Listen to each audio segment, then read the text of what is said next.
మీరు కొత్తగా business start చేయాలనుకుంటున్నారా? మార్చ్ 16-17 హైటెక్స్ లో ఫ్రాన్సెస్ ఇండియా బిగ్గెస్ట్ ఫ్రో ఎక్స్పో. ఎన్నికల ముందు తెలంగాణ రాజకీయం రంజుగా మారింది. పార్టీ మార్పులు, డ్రామాలు, హై డ్రామాలు, ట్విస్టులు, సడన్ ఎంట్రీలతో హీటు పుట్టిస్తుంది. తాజాగా హన్మకొండలో పొలిటికల్ హై డ్రామా నడిచింది. మాజీ ఎమ్మెల్యే ఆరూరి రమేష్ ఇంటి వద్ద హై టెన్షన్ నెలకొంది. కారు దిగి కమలం వైపు అడుగులు వేస్తున్న ఆరూరి రమేష్ ఇంటికి బీఆర్ఎస్ నేతల ఎంట్రీతో సీన్ ఒక్కసారిగా రివర్స్ అయింది.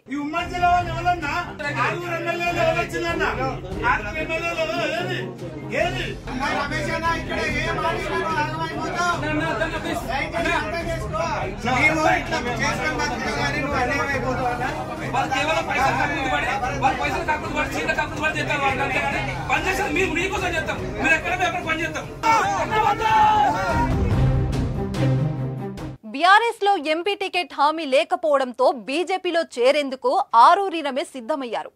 ఇప్పటికే బీజేపీ నేతలతో చర్చలు జరిపి నేడు కండువా కప్పుకునేందుకు రెడీ అయ్యారు. ఈ క్రమంలోనే ప్రెస్ మీట్ పెట్టి రాజీనామాపై ప్రకటన చేయాలని భావించారు. ఇంతలోనే ఆరూరి రమేష్ ఇంటికి బీఆర్ఎస్ నేతలు బసవరాజు సారయ్య, సుందర్రాజు యాదయ్య, ఇతర పార్టీ నేతలు వెళ్లారు. ప్రెస్ మీట్ లో పాల్గొనకుండా ఆరూరి రమేష్ ను అడ్డుకున్నారు. హరీష్ రావుతో ఫోన్లో మాట్లాడించారు. కోరింది ఇవ్వడానికి పార్టీ సిద్ధంగా ఉందని ఆరూరికి సర్ది చెప్పే ప్రయత్నం చేశారు. అలా వాళ్లతో మాట్లాడిన కాసేపటికి అక్కడికి వచ్చిన ఎర్రవెల్లి కారులో ఆరూరి రమేష్ ను అక్కడి నుంచి తీసుకెళ్లిపోయారు. ఈ సమయంలో కాస్త ఉద్రిక్తత చోటు చేసుకుంది. అనుచరులు ఆ వాహనాన్ని అడ్డుకునే ప్రయత్నం చేశారు. ఈ క్రమంలో ఆరూరి నిల్వ వరించడంతో వాళ్ళు వెనక్కి తగ్గారు. అయితే ఆరూరి రమేష్ ను బీఆర్ఎస్ కిడ్నాప్ చేసిందని బీజేపీ శ్రేణులు మండిపడుతున్నాయి.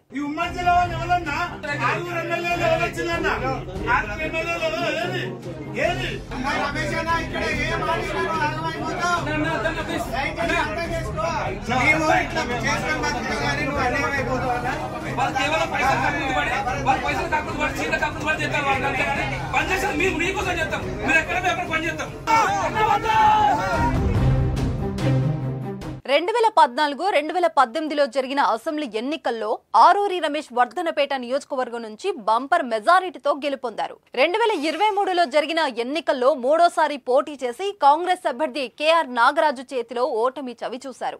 ఆయన వరంగల్ ఎంపీగా పోటీ చేసేందుకు ప్రయత్నాలు చేశారు. కానీ బీఆర్ఎస్ నుంచి సానుకూల స్పందన రాకపోవడంతో పార్టీ మారేందుకు సిద్ధమయ్యారు. వారం కిందట పార్టీ మారే నిర్ణయం తీసుకున్న సమయంలో కేటీఆర్ సూచన మేరకు పార్టీ నేతలు బుజ్జగించగా కాస్త మెత్తబడ్డారు. మళ్లీ నేడు కండువా కప్పుకునేందుకు ఢిల్లీకి వెళ్తున్న సమయంలో హైడ్రామా నడవడం, బీఆర్ఎస్ నాయకులు ఆయనను తీసుకెళ్లడం హాట్ టాపిక్ గా మారింది. మరి ఆరూరి రమేష్ పార్టీ మారుతారా, బీఆర్ఎస్ లో కొనసాగుతారా అనేది చూడాలి. మరి